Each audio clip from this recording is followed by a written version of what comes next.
Hello survivors!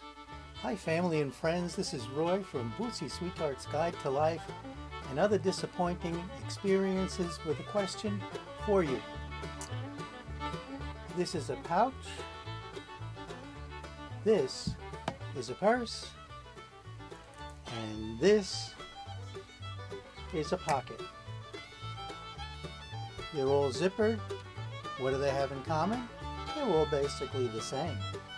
Today's project, a zippered pocket. Stay with me and see how these three are related. Thank you.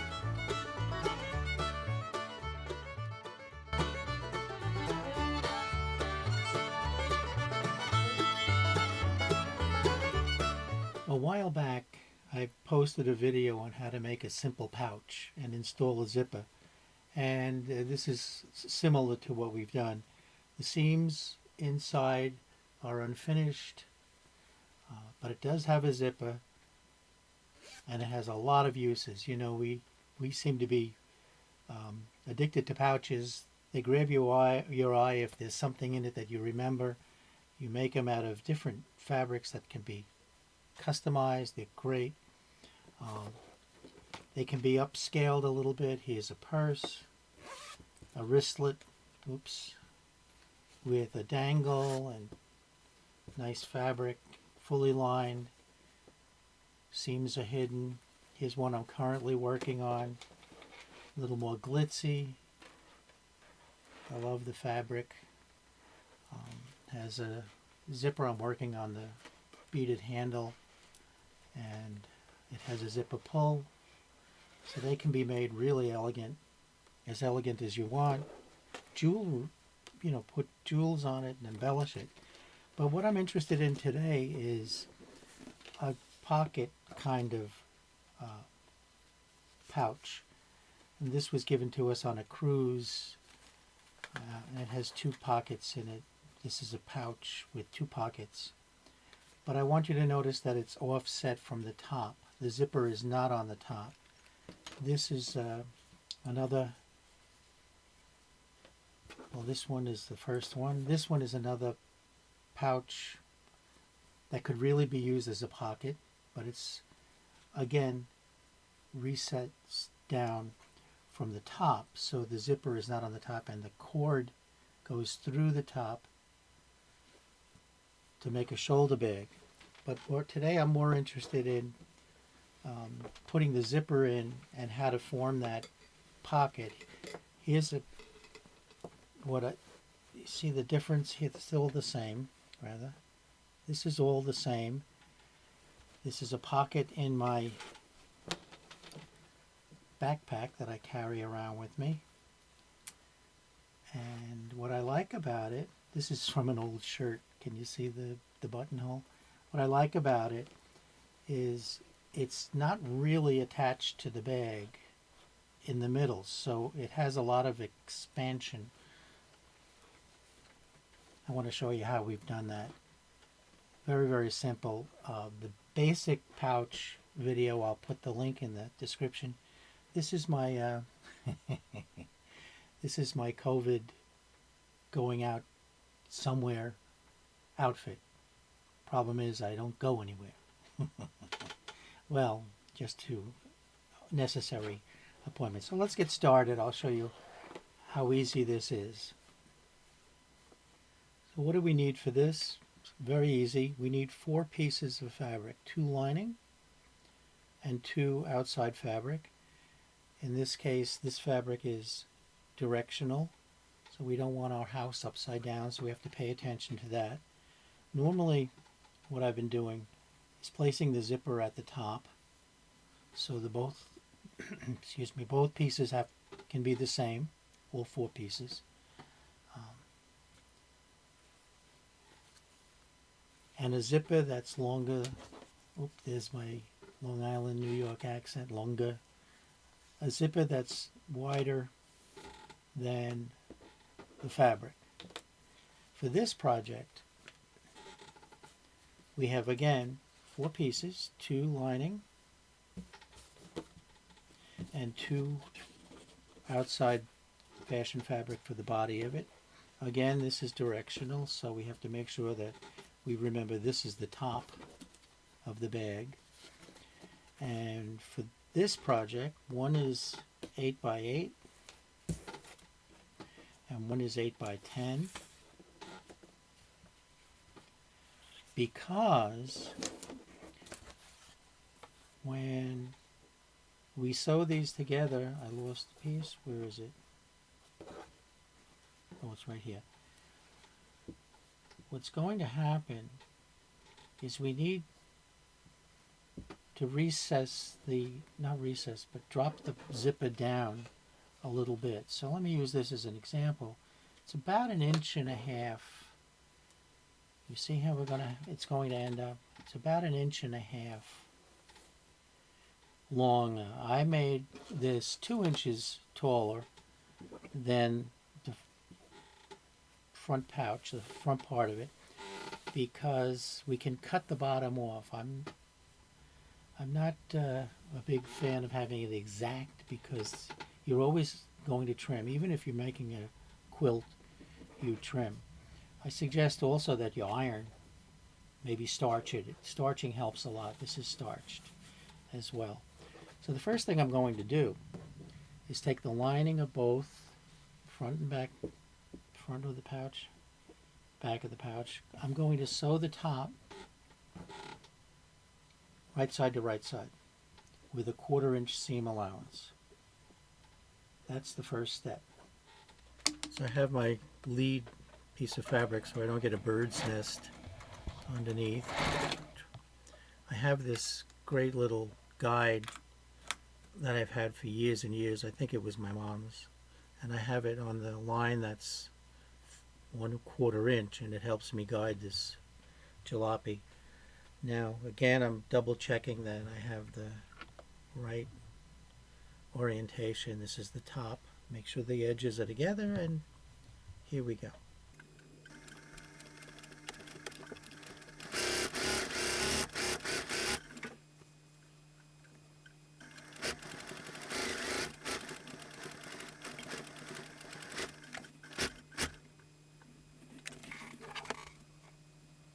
So I've sewn the top edges together. See the face to face, right side to right side.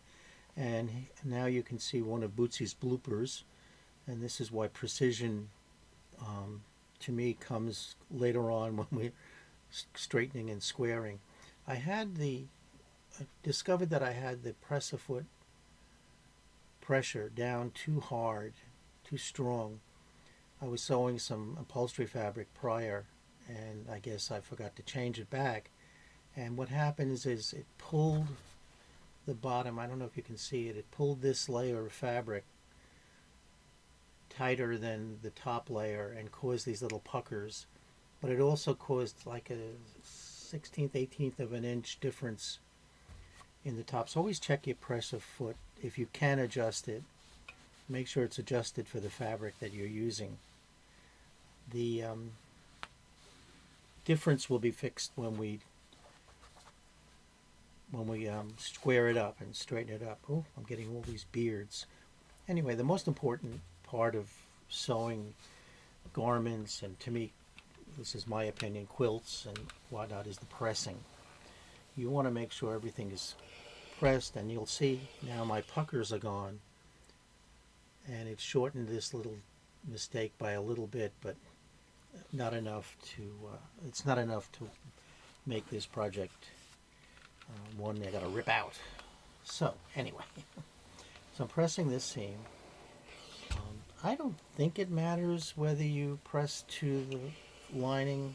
I suppose in some cases it does. What I'm going to do now, just open up if I can, and I'm going to press towards the lining. I'm trying not to push. I'm trying to gently coax the fabric to make a nice crisp. This seam is important, to make a nice crisp seam.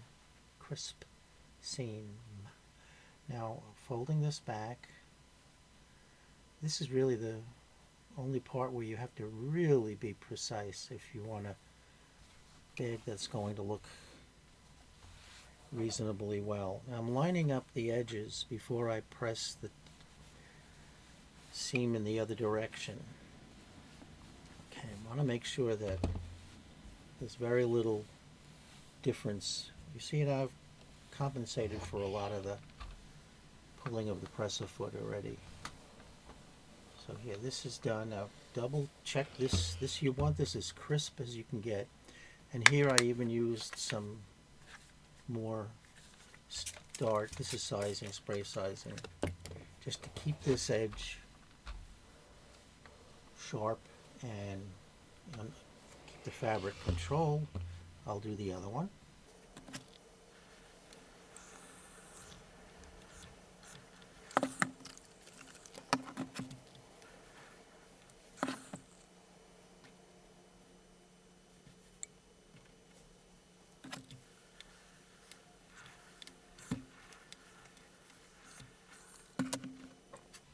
So here we are, on to the zipper.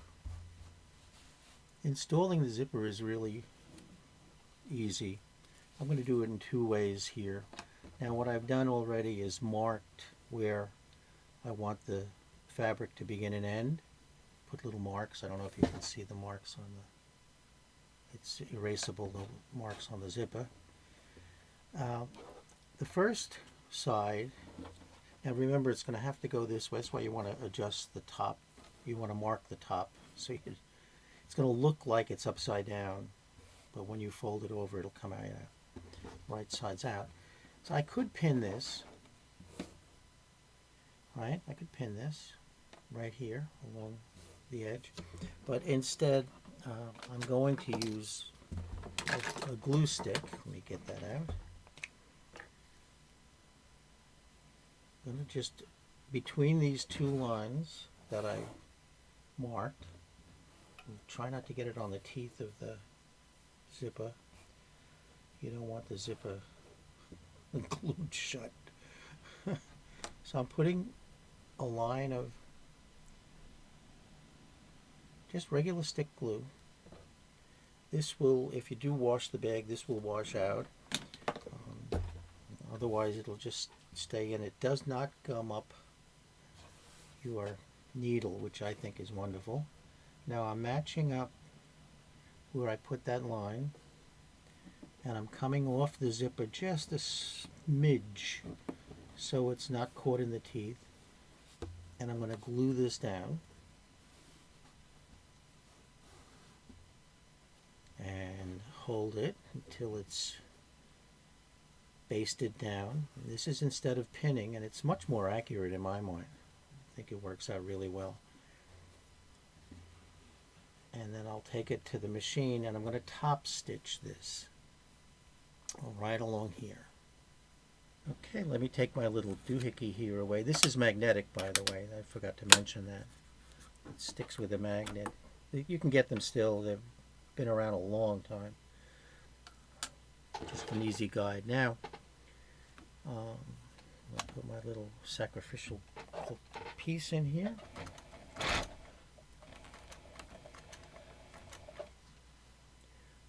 I don't need a zipper foot for this particular foot that I'm using. It's got a very narrow foot on this side edge. So I'm coming down right next to the teeth. And you can see there's a slight 1/16 of an inch difference between the zipper and the fabric.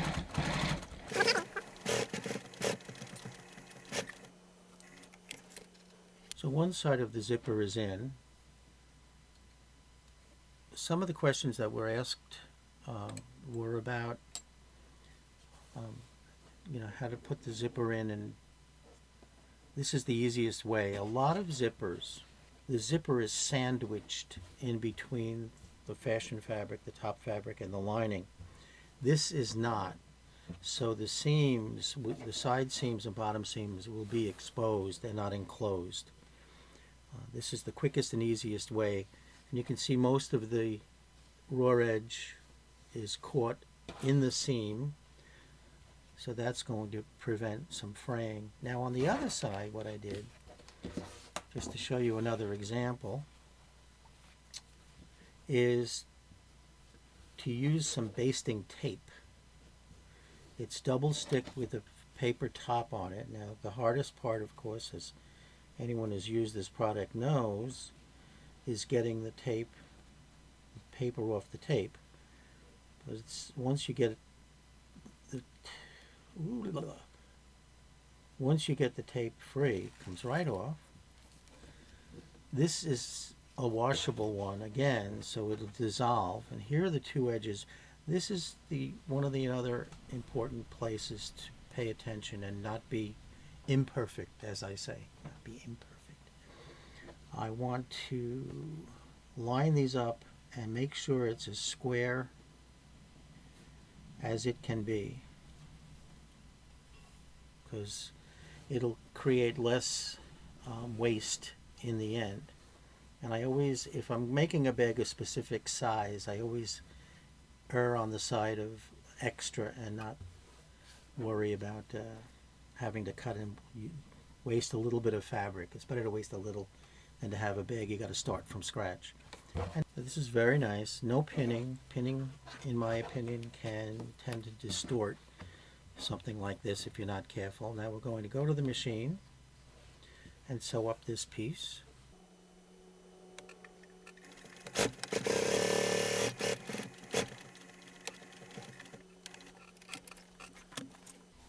So the zipper is in, and basically the bag is almost done. Now I'm going to sew the bottoms together.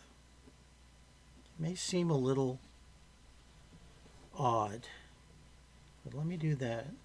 And that will make a seam that's a little bit hidden. Let me take this now. I'm just going to sew up the bottom. I'm clipping, you can pin or clip, I'm clipping them together. I don't want a lot of movement here. I want this to be as square as I can get, and I'm switching to a 1/2 inch seam allowance. Maybe 3/8, but I think a 1/2 inch is fine. Put my little doohickey back, and the 1/2 inch is approximately there on this needle plate. And I've clipped these. I'm going to go in and make a simple seam back stitch. Away we go.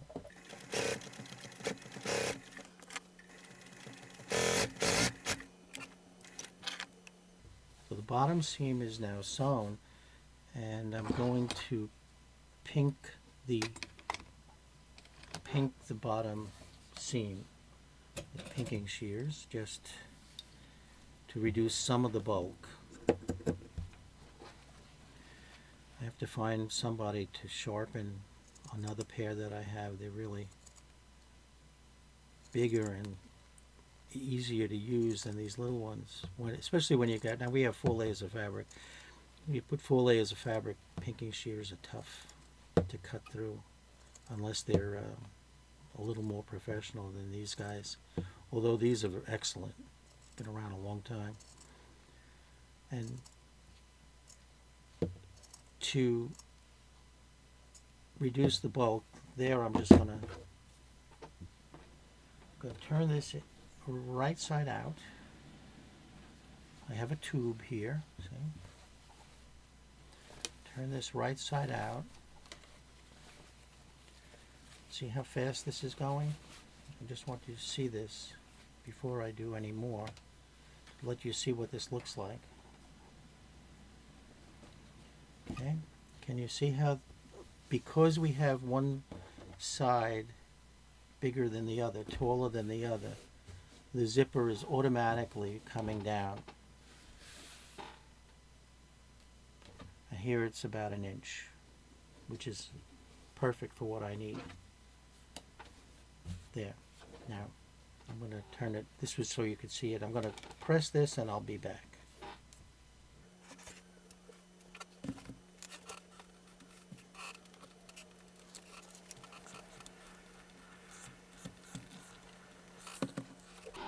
going to turn it back again, inside out. So here's the inside. We have the nice crisp seam at the bottom. Okay.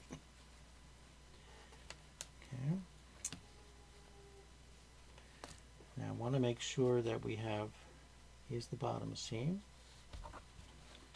I want to make sure we have a nice crisp seam at the top. I want this shifting around, and see, I'm pretty good. It's pretty square so far, very little distortion, and that partly because I have the starch.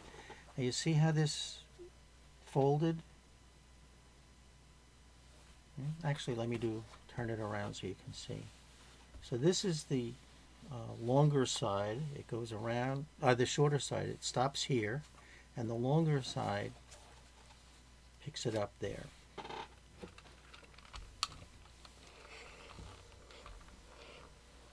Oops, there it's a little off, but you won't see that. And the final thing you do, to at least the construction, is to make sure the zipper is open. Otherwise there will be no way to get into the bag. So I'm opening the zipper as much as I can, and that's where the pressing comes in handy. And here you can pin this, but it's crucial that you have the zipper closed, you know, the two sides closed. So what I'm going to do is just, instead of pinning, I'm going to run a piece of thread through the zipper.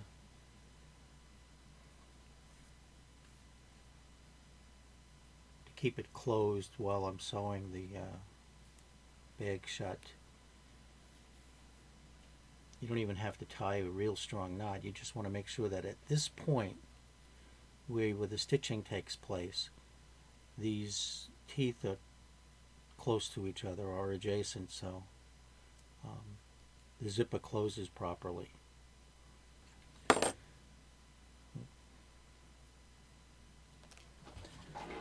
Now I'm going to sew down here, and that's basically the construction.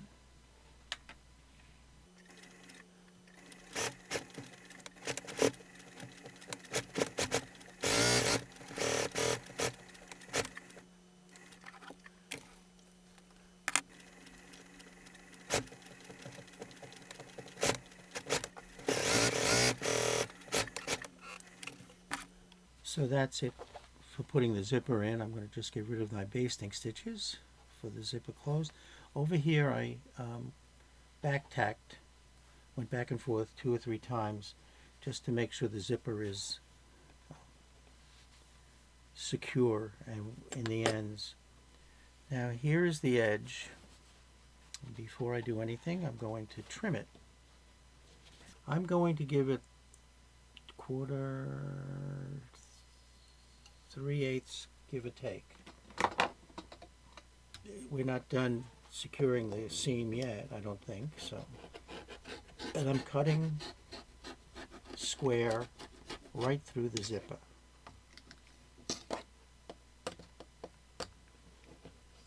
See, that's why it's important to secure this before you start cutting.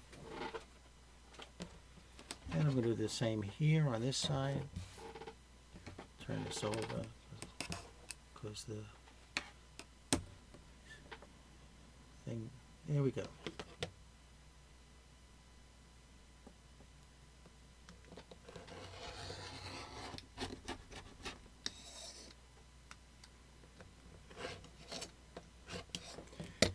Now that we've got it trimmed up, we left our opening.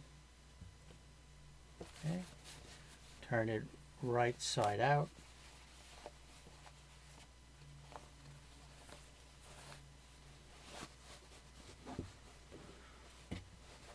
If you have a bone fold or any kind of little poker, you can use a chopstick. See how nice, look at how nice, can you see how nice that turned out? Very simple. Now I have a pouch, but I'm going to use this as the internal pocket of a tote bag.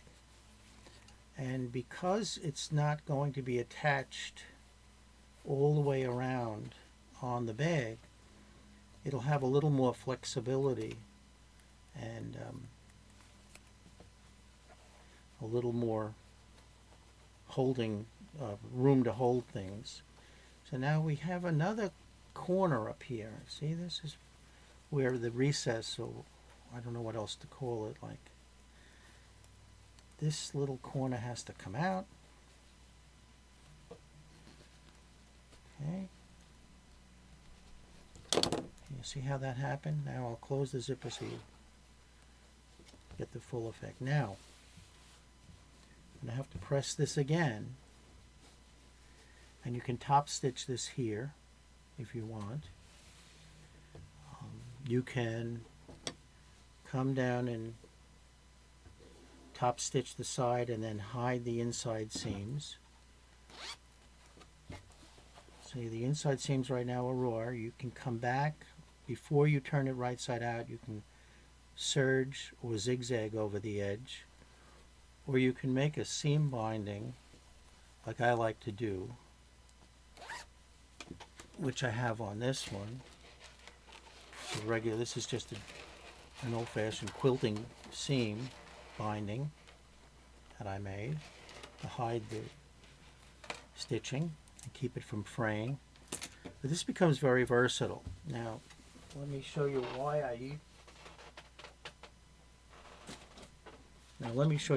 I made this and call it a pocket instead of a pouch. I don't know if I can turn my sack inside out. Sorry, this is well used. So what I've done here is I made a big pouch pocket. See, my hand goes in there. It's tacked down here, but it's sewn across the top. So just this part is sewn into the bag. Does two things. Number one, on the outside of the bag, you only have one seam visible, and it's stronger because it's going through both the lining and the fashion fabric, the outside fabric. So it's strong and it expands without distorting the outside of the bag. So that's why I've used these pockets when I can. Again, this is an old shirt. You see the buttonholes. And then I make a pretty zipper pull. So this would go in like this, sew across the top, tack the bottoms in, and I have a nice bag that is a nice pocket that's strong and will not distort the bag. I will top stitch this, and I'll do some finishing touches in another video. This was fun for me. I hope it was fun for you. Making pouches and pockets and purses the simplest way possible. It's fun. Try it. You'll wind up finding 1,000 uses for these beautiful little bags with as many different novelty fabrics as you want. So thank you for sticking by it. Stay safe, please. Stay smart during these crazy times, and stay healthy and well. And until the next time, bye for now.